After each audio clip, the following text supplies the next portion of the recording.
Hey,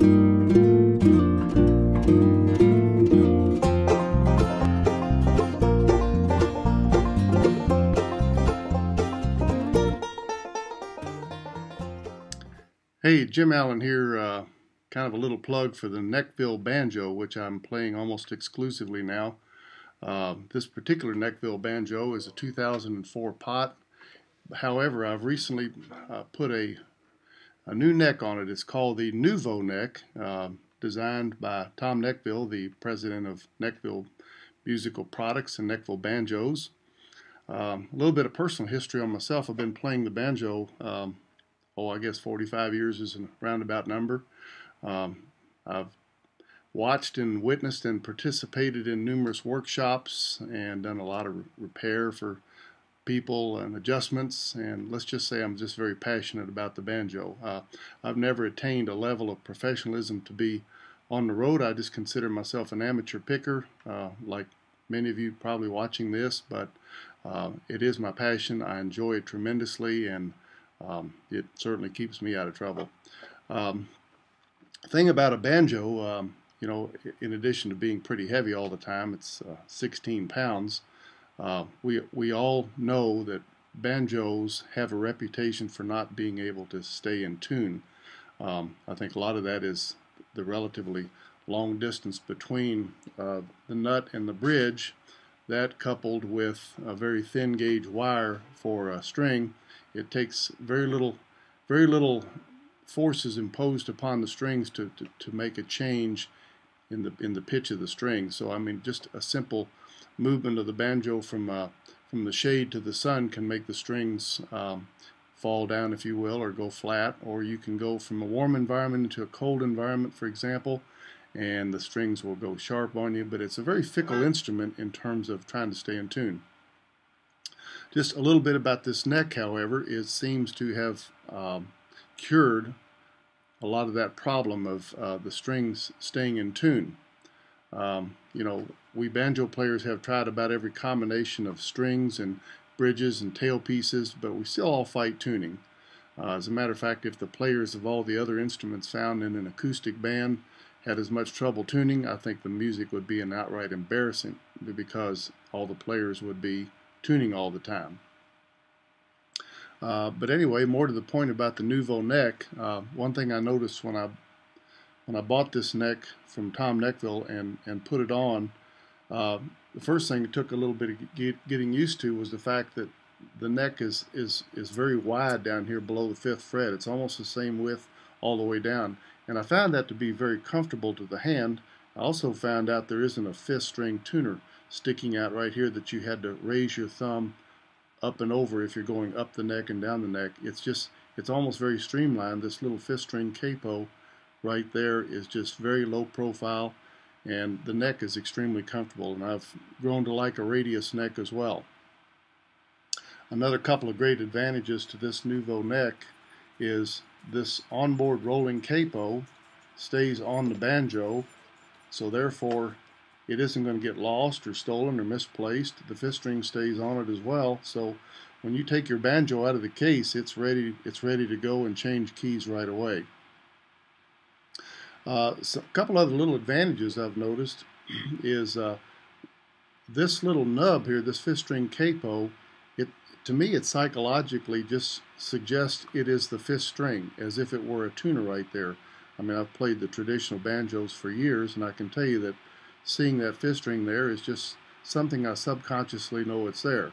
So with a traditional banjo, if you've got a removable capo, you clamp it on where you must there, and then depending on whether or not you have a sliding capo or you have little spikes in your neck there to do that, it just seems like on a traditional banjo that tuning peg is going to always be there at the 5th fret, but it isn't true on this one. So if I come up to play a song, for example, in B flat, I move this up 3 frets, I move this up 3 frets, and this still gives me the appearance of being a 5th string tuner right there.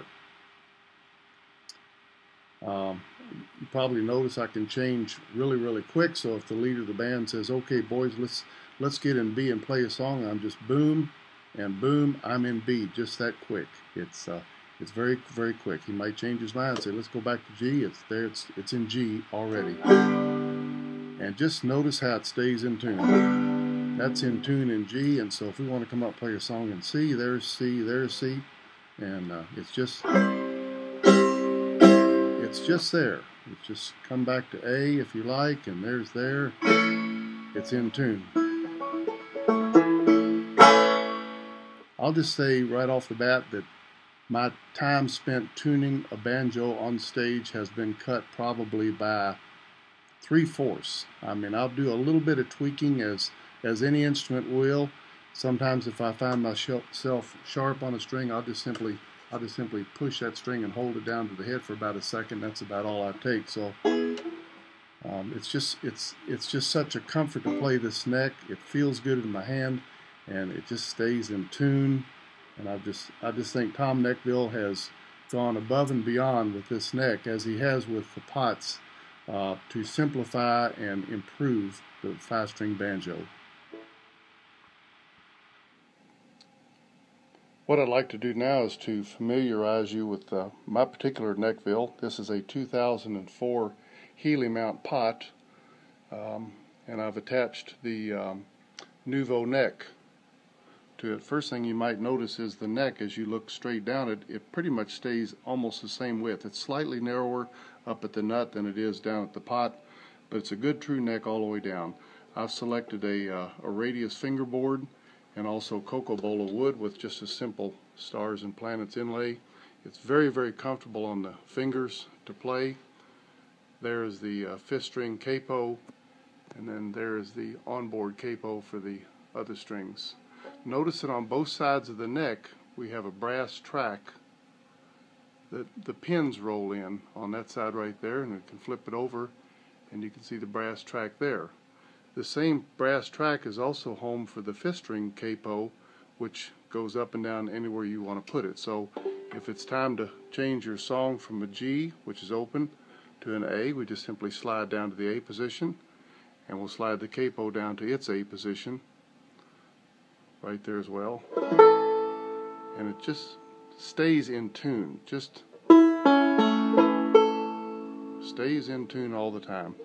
We can come up and play a song in C, so there and there.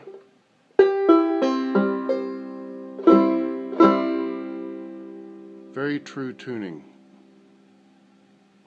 Back to G is just a simple sliding of the nut all the way up, and we'll slide the capo up to its position at the 5th.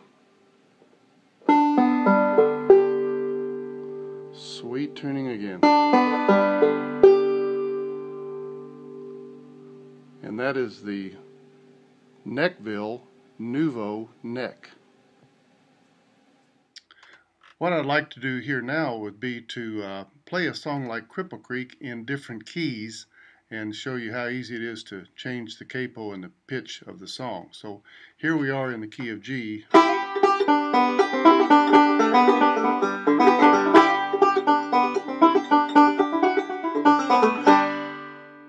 Okay, we're going to go to A now. Just slide both capos just that quickly.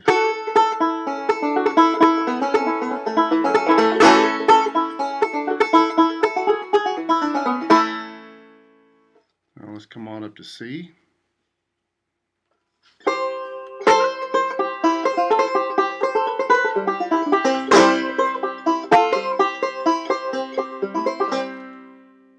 And so on and so forth. We can come right back to G for the next song, and it should be perfectly in tune.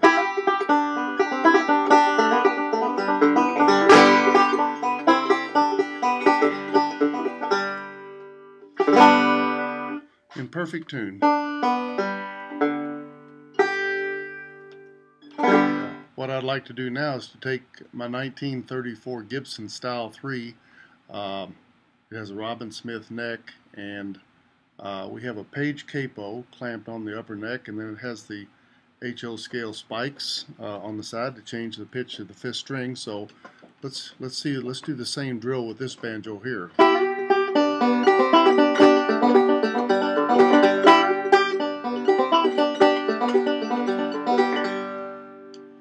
Okay, pretty in tune for G. So we'll come up to A,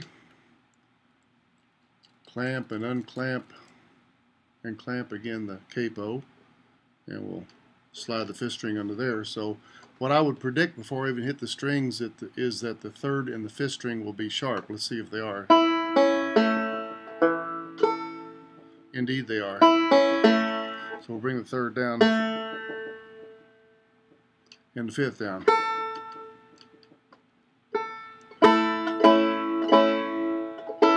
Okay.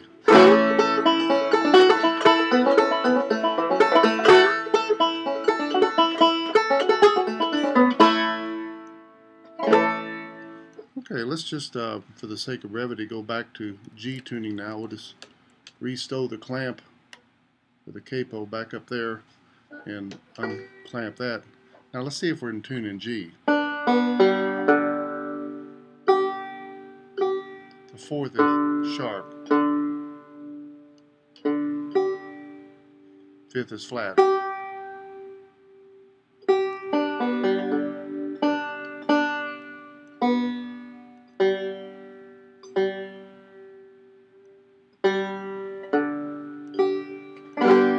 Now we've got it there. The point is, it takes a good while to get the banjo back in tune again, as opposed to the Nechville, which seems to stay in tune no matter where I put the capo. That's the point I'm trying to make here. So.